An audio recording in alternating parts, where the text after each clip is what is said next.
Hello बच्चों, कैसे हैं आप। आज मैं आपके साथ डिस्कस करूंगी नेताजी का चश्मा। तो इस पार्ट को हम पढ़ते हुए समझेंगे और इस पार्ट में कई सारी चीजें ऐसी हैं जो लिखी तो कुछ और गई हैं, लेकिन उसका एक बहुत बड़ा मतलब है। ठीक है, तो वो मतलब आपको जरूर से समझना आना चाहिए, क्योंकि जब आप एग्जाम में आंसर्स लिखते हैं तो ये आंसर्स लिखने में आपको अगर ये असली मतलब समझ में आया होता है तो आप बहुत अच्छा आंसर लिखते हैं, ओरिजिनल आंसर लिखते हैं, जिसे एग्जामिनर पढ़ के बहुत अच्छे मार्क्स देता है। ठीक है, तो जब मैं क्लास 10th में थी तो मैं अपने आप से अपने ओरिजिनल आंसर्स लिखती थी और मुझे बहुत अच्छे नंबर मिले थे। क्लास 10th में I got highest marks in like our region. ठीक है, मेरे बहुत अच्छे नंबर आए थे और मुझे इसके लिए अलग से अवार्ड भी मिला था हिंदी के एग्जाम के लिए। ठीक है, तो I am very happy to share with you all this news.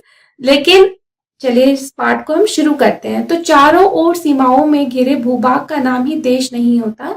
मतलब हम कई बार बोलते हैं देश है, हमारा देश है। ठीक है, देश प्रेम दिखाते हैं, तो ये नहीं है कि केवल सीमा है तो ये हमारा देश। मतलब फिजिकल एट्रीब्यूट्स ही नहीं देश बनाते किसी चीज का। किसी चीज जैसे कि ये मेरा पेन है तो ये मेरा पेन है, अब मैं इस पेन को जो है अच्छे से रख नहीं रही हूँ। ठीक है, इधर उधर फेंक के रखती हूँ, इधर इसकी इज्जत नहीं करती हूँ, इसको मतलब जो है मतलब तोड़ फोड़ देती हूँ, या इसके ऊपर कुछ अजीब सा इसके खुरुश दे रही हूँ। तो जब मैं इसको प्यार ही नहीं कर रही हूँ, इज्जत ही नहीं कर रही हूँ, तो केवल ये पेन मेरा है कहने से नहीं काम चलेगा। तो वैसे ही देश को अगर हम कहते हैं कि ये भूभाग हमारा देश है तो ये चीज नहीं है। ठीक है, तो देश बनता है उसमें रहने वाले सभी नागरिकों, नदियों, पहाड़ों, पेड़ पौधों, वनस्पतियों, पशु पक्षियों से और इन सबसे प्रेम करने तथा इनकी समृद्धि के लिए प्रयास करने का नाम देशभक्ति है। तो ये सब एक क्यूमुलेटिव है, और जो देश के लोग हैं, केवल लोग नहीं, देश की हर एक चीज से प्यार करते हो तो उसको ही हम देश प्रेम कहेंगे। ठीक है, केवल देश के जो है बाउंड्री से प्रेम करने को नहीं, हम कोई और उस पर अटैक करें और हम उसका प्रतिकार करें तो वही प्रेम नहीं है। देश के अंदर जो लोग हैं और देश के अंदर जो संपदा है उसकी रक्षा करना, उससे प्रेम करना भी देशभक्ति है और देश प्रेम है। तो नेताजी का चश्मा कहानी कैप्टन चश्मे वाले के माध्यम से देश के करोड़ों नागरिकों के योगदान को रेखांकित करती है, जो इस देश के निर्माण में अपने अपने तरीके से सहयोग करते हैं। कहानी यह कहती है कि बड़े ही नहीं, बच्चे भी इसमें शामिल हैं। तो कैसे हम नेताजी का चश्मा पढ़ते हैं और समझते हैं कि कैसे लेखक ने इस चीज को प्रूव किया है। नेताजी का चश्मा, आप सबको पता है नेताजी का मतलब। नेताजी हम किसको कहते हैं? सुभाष चंद्र बोस को, जिन्होंने आजाद हिंद फौज का निर्माण किया और देश की आजादी के लिए लड़ाई लड़ी अंग्रेजों से। तो उनको हम प्यार से जो है नेताजी कहते हैं। जैसे गांधी जी, ठीक है, महात्मा, तो ये हम महात्मा गांधी के लिए वर्ड्स है। तो नेताजी जो है एक पॉपुलर नेम है जो कि सुभाष चंद्र बोस जी के लिए यूज किया जाता है। तो हालदर साहब को हर 15वें दिन कंपनी के काम के सिलसिले मतलब उसकी वजह से उस कस्बे से गुजरना पड़ता था। कस्बा बहुत बड़ा नहीं था, टाउन, कस्बा मतलब टाउन, जिसे पक्का मकान कहा जा सके वैसे कुछ ही मकान थे, और जिसे बाजार कहा जा सके वैसा एक ही बाजार था। तो छोटा सा टाउनशिप टाइप का था। कस्बे में एक लड़कों का स्कूल, एक लड़कियों का स्कूल, एक सीमेंट का छोटा सा कारखाना, 2 ओपन एयर सिनेमा घर और एक ठो नगर पालिका भी थी। एक ठो, ये जो एक देसी वर्ड है, ठीक है, एक ठो ऐसे बोलते हैं। तो एक ठो नगर पालिका भी थी। नगर पालिका मतलब जैसे छोटा सा ऑफिस टाइप का लॉ, जहाँ पे कि आपके विधायक रहते हैं या फिर जहाँ पे एडमिनिस्ट्रेशन का काम होता है। तो नगर पालिका थी तो कुछ न कुछ करती भी रहती थी। ठीक है, जैसे कभी कोई सड़क पक्की करवा दी, कभी कुछ पेशाब घर बनवा दिए, कभी कबूतरों की छतरी बनवा दी, तो कभी कवि सम्मेलन करवा दिया। तो इस तरह से छोटे मोटे आयोजन नगर पालिका करती रहती है। नगर पालिका का काम ही यही है कि जो शहर के लोग हैं उनको मतलब इस तरीके सुविधा दी जाए। ठीक है, नगर पालिका कुछ न कुछ करती रहती थी। तो इसी नगर पालिका के किसी उत्साही बोर्ड या प्रशासनिक अधिकारी ने एक बार शहर के मुख्य बाजार के मुख्य चौराहे पर नेताजी सुभाष चंद्र बोस की एक संगमरमर की प्रतिमा लगवा दी। तो कोई ऑफिसर आया होगा, कोई डीएम आया होगा, उसने जो है बोला कि अरे हमारे जो है नेताजी सुभाष चंद्र बोस जो है वो एक बड़े देशभक्त थे, तो उनके सम्मान में हम उनकी संगमरमर की मूर्ति अपने बाजार के बीच चौराहे पे एक मूर्ति उनकी लगाएंगे, ताकि लोग उनको याद करें, उनके ऊपर प्राउड ले। मतलब हम जिसको बहुत प्यार करते हैं, जिसके ऊपर बहुत प्राउड होता है, तो जनरली हम उसकी मूर्ति इस तरीके से लगाते हैं। कहानी उसी प्रतिमा के बारे में है, बल्कि उसके भी एक छोटे से हिस्से के बारे में है। तो पूरी बात ये कहते हैं कि पूरी बात तो अब पता नहीं, लेकिन लगता है कि देश के अच्छे मूर्तिकारों की जानकारी नहीं होने और अच्छी मूर्ति की लागत अनुमान और उपलब्ध बजट से कहीं बहुत ज्यादा होने के कारण काफी समय ऊपा हो मतलब कंफ्यूजन, करूं ना करूं, हाँ करूं ना करूं, मतलब कंफ्यूज रहना, ठीक है, हाँ ना, और चिट्ठी पत्री में बर्बाद हुआ होगा, और बोर्ड की शासन अवधि समाप्त होने की घड़ियों में किसी स्थानीय कलाकार को ही अवसर देने का निर्णय किया गया होगा। मतलब क्या होता है, सरकारी काम में बड़ा वो सब चीजें रहती हैं कि पहले तो ये है कि हम किससे मूर्ति बनवाएं, और सबसे बड़ी बात है कि किसी भी गवर्नमेंट मतलब काम में उसमें ये रहता है कि आपको एक बजट देता है, ठीक है, अब उसी बजट के अंदर आपको काम करना होता है। अब बजट इतना ज्यादा नहीं होता है कि आप इंडिया का बेस्ट मूर्तिकार चुन पाओ, क्योंकि बजट के अंदर ही काम करना है भाई।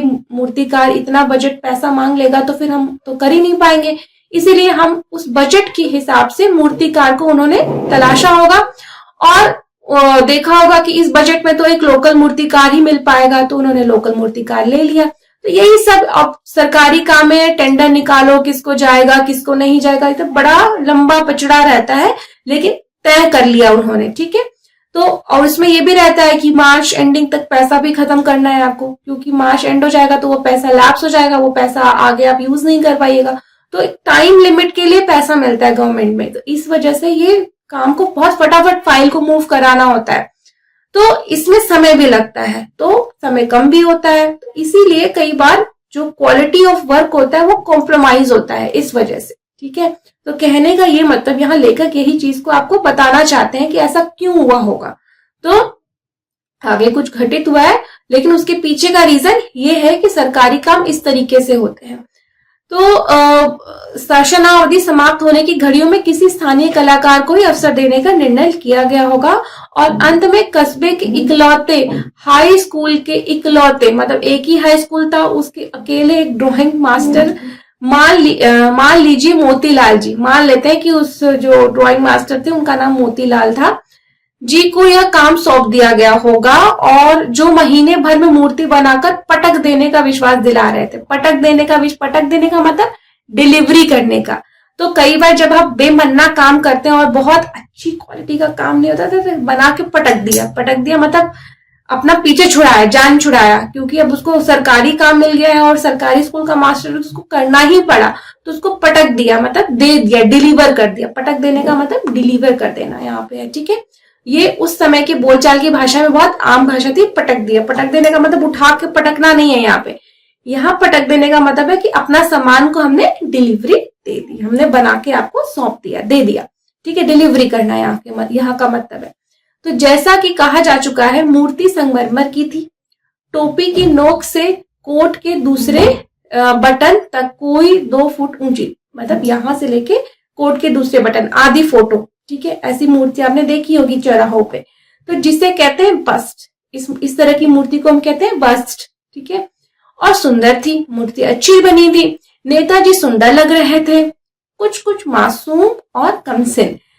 फौजी वर्दी में वो मूर्ति बनी थी। मूर्ति को देखते ही दिल्ली चलो और तुम मुझे खून दो, मैं तुम्हें आजादी दूंगा, ऐसा नारा मतलब अंदर हलदर साहब को फील हो रहा था।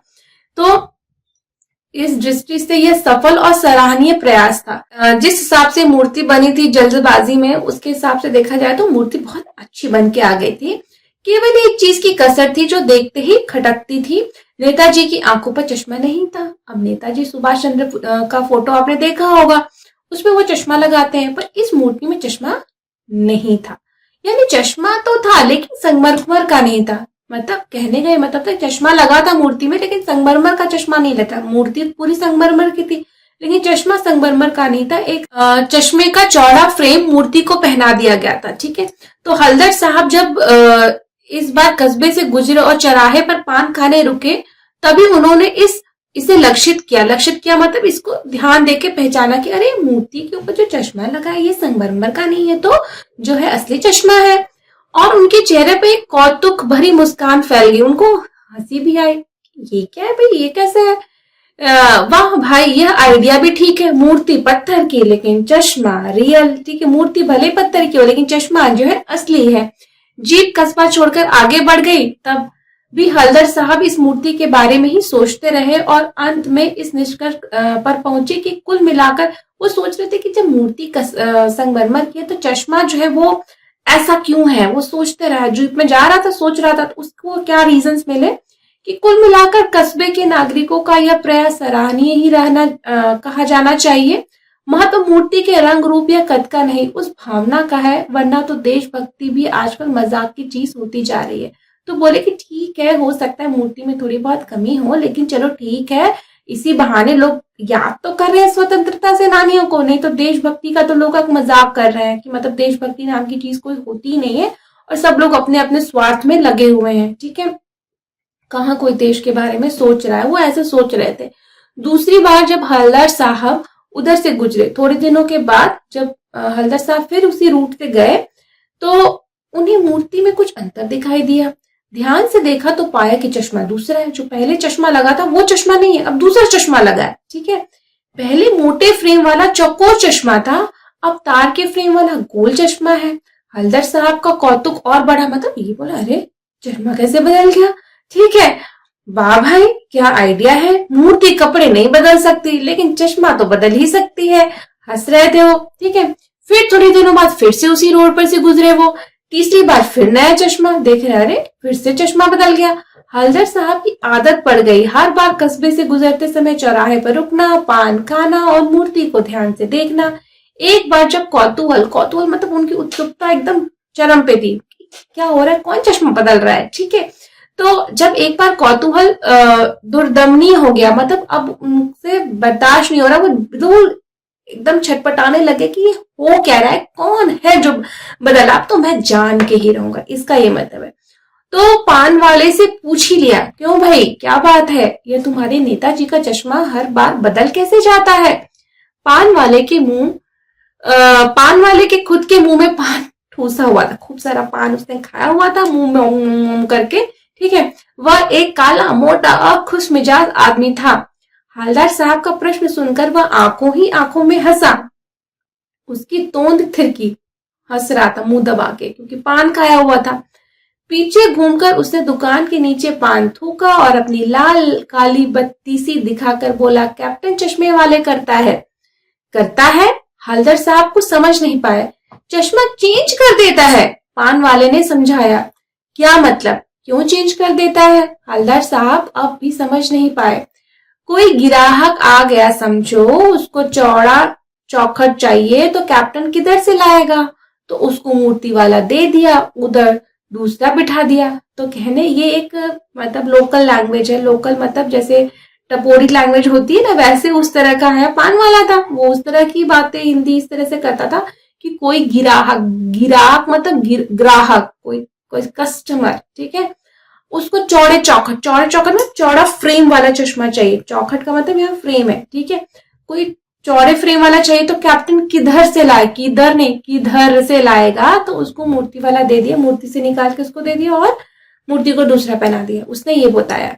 तो अब हलदर साहब को बात कुछ समझ में आई। एक चश्मे वाला है, उनको अब हलदर साहब अपने मन में इमेजिन कर रहे हैं कि कोई एक चश्मे वाला है जिसका नाम कैप्टन है, उसे नेताजी के बगैर चश्मे वाली मूर्ति बुरी लगती है, बल्कि आहत करती है, मानो चश्मे के बगैर नेताजी को असुविधा हो रही हो।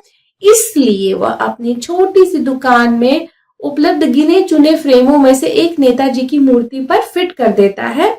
लेकिन जब कोई ग्राहक आता है और उसे वैसे ही फ्रेम की दरकार होती है, दरकार मतलब जरूरत होती है, तो मूर्ति पर लगा है तो कैप्टन उसको दे देता है और मूर्ति को दूसरा चश्मा पहना देता है। ठीक है, तो संभवतः नेताजी से क्षमा मांगते हुए लाकर ग्राहक को दे देता है और बाद में नेताजी को दूसरा फ्रेम लौटा देता है। वाह भाई, खूब, क्या आइडिया है। लेकिन भाई एक बात अभी भी समझ में नहीं आई। हलदर साहब ने पान वाले से फिर पूछा, नेताजी का ओरिजिनल चश्मा कहाँ है?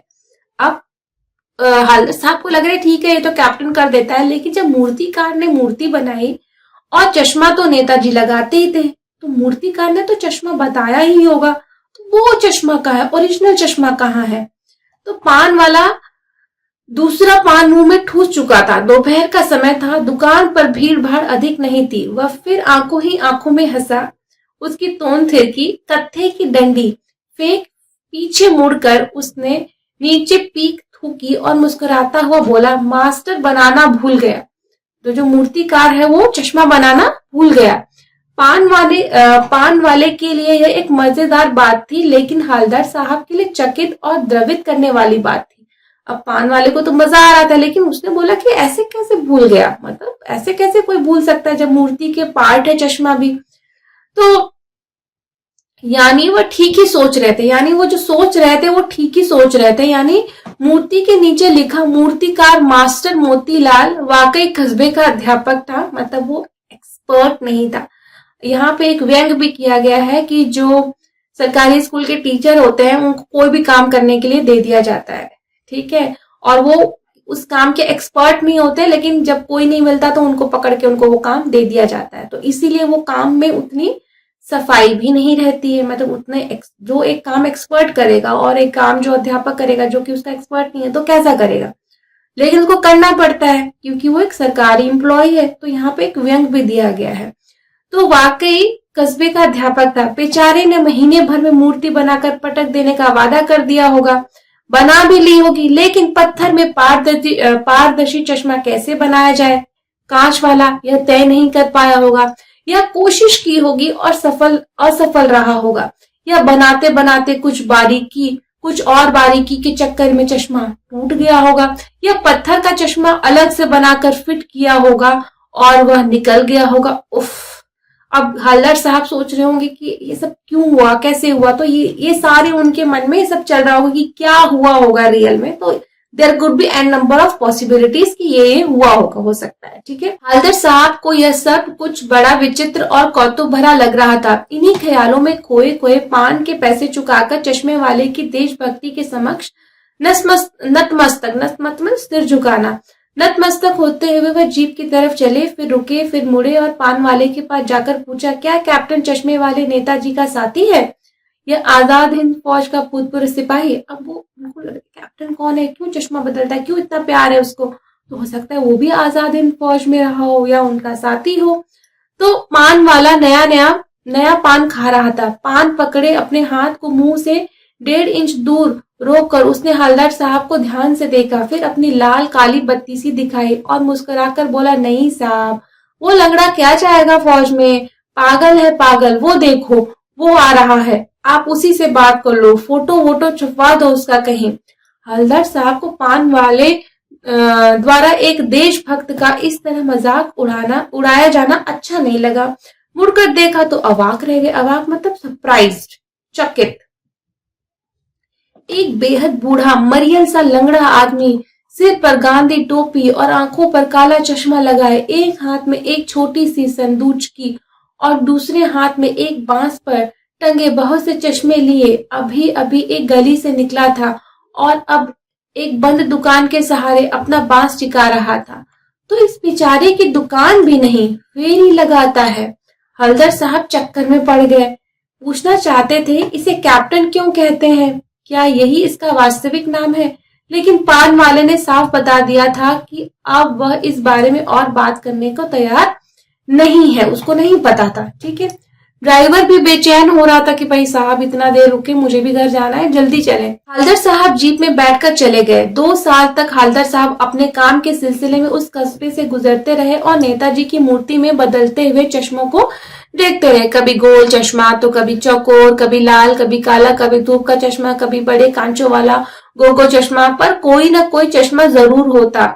उस धूल भरी यात्रा में हवलदार साहब को कौतुक और प्रफुल्लता के कुछ क्षण देने के लिए फिर एक बार ऐसा हुआ कि मूर्ति के चेहरे पर कोई भी कैसा भी चश्मा नहीं था।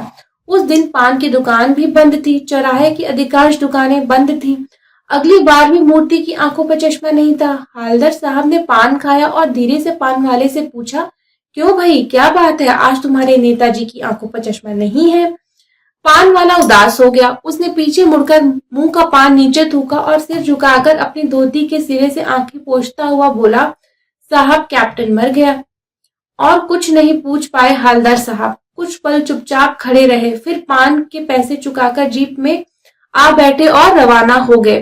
बार बार सोचते क्या होगा उस कौम का जो अपने देश की खातिर घर गृहस्थी, जवानी, जिंदगी सब कुछ होम देने वालों पर भी हंसती है और अपने लिए बिकने के मौके ढूंढती है। मतलब हम लोग आजकल इस इतने ज्यादा हम लोग जो है मटेरियलिस्टिक हो गए, मटेरियलिस्टिक चीजों के पीछे भागते हैं कि अब देश के प्रेम में बहुत कम लोग जो है बलिदान करने को तैयार हैं। दुखी हो गए। 15 दिन बाद फिर उसी कस्बे से गुजरे। कस्बे में घुसने से पहले ही ख्याल आया कि कस्बे के हृदय स्थली में सुभाष की प्रतिमा अवश्य ही प्रतिष्ठापित होगी, लेकिन सुभाष की आंखों पर चश्मा नहीं होगा। सोच ही रहे थे क्योंकि मास्टर बनाना भूल गया और कैप्टन मर गया। सोचा आज वहां रुकेंगे नहीं, पान भी नहीं खाएंगे, मूर्ति की तरफ देखेंगे भी नहीं, सीधे निकल जाएंगे। ड्राइवर से कह दिया चौराहे पर रुकना नहीं, आज बहुत काम है, पान आगे कहीं खा लेंगे। लेकिन आदत से मजबूर आंखें चौराहे आते ही मूर्ति की तरफ उठ गई। कुछ ऐसा देखा कि चीखे, रुको। जीप स्पीड में थी। ड्राइवर ने जोर से ब्रेक मारे। रास्ता चलते लोग देखने लगे। जीप रुकते रुकते हालदार साहब जीप से कूदकर तेज तेज कदमों से मूर्ति की तरफ लपके और उसके ठीक सामने जाकर अटेंशन में खड़े हो गए। मूर्ति की आंखों पर सरकंडे से बना छोटा सा चश्मा रखा हुआ था, जैसे बच्चे बना लेते। सरकंडे मतलब लकड़ी, जो बांस, छोटे छोटे सरकंडे, मतलब एक तरीके की लकड़ी होती है जिसे बच्चे खेलते हैं अपने में, ठीक है। हालदार साहब भावुक हैं। इतनी सी बात पर उनकी आंखें भर आई। उनको लगा कि नहीं, जो वो सोच रहे थे कि लोग मटेरियलिस्टिक हो गए हैं, नेताजी को भूल गए हैं, जिन्होंने अपना सब कुछ न्यौछावर कर दिया इस देश की खातिर, आज लोग जो है उनको भूल गए हैं और कोई ख्याल नहीं कर रहा। लेकिन जब एक बच्चे के हाथों से बना सरकंडे का चश्मा उन्होंने नेताजी के मूर्ति पे देखी तो वो भावुक हो गए और उनको लगा कि नहीं, अभी भी देश प्रेम बाकी है।